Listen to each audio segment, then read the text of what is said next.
I've downloaded my lesson files and put them on the desktop. You can see here they are here.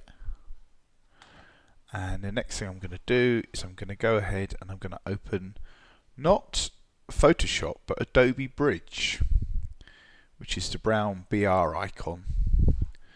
Now, Adobe Bridge is really useful and a really good way of viewing your files. I'm not going to go into too much about Bridge, just going to try and get you into the habit of using it.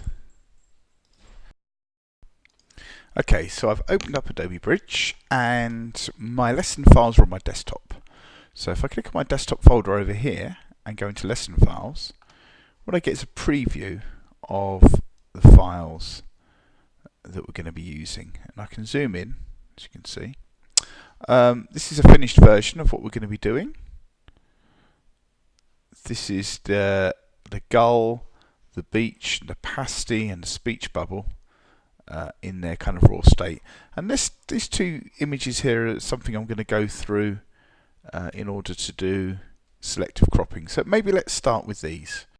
In Bridge, go Control click and say open with Adobe Photoshop. In fact, it's probably a good idea to do that first off.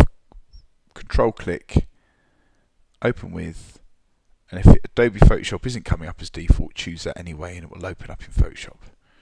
Okay, with that open, we can minimize down Bridge and we'll see that we've got our image here in Photoshop.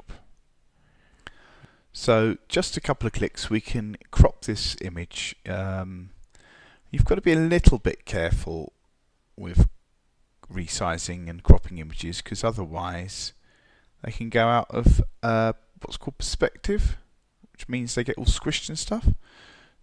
Selecting the crop tool, which is this tool just there. You see it comes up with crop tool or C on the keyboard. Okay, if I select that crop tool, I'm able to click and drag this box around, and it will, where the box is what I will get. The grayed out stuff is what I'm going to get rid of. Okay, so we can click around and drag and stuff like this, but for some blog layouts and etc., you need an actual number of pixels by number of pixels wide. So Photoshop makes this very simple. Having selected the crop tool, up here I can type in, say for instance 150 pixels by 150 pixels, which will result in a square image, and we can see that what we have there now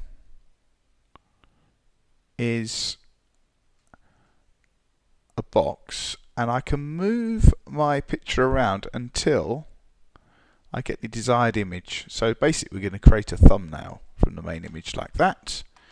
I can click on the tick, then get a cropped image that I can go File, Save As, save it as a JPEG if it's for a website, and all is well. Okay, so that's simple cropping of an image.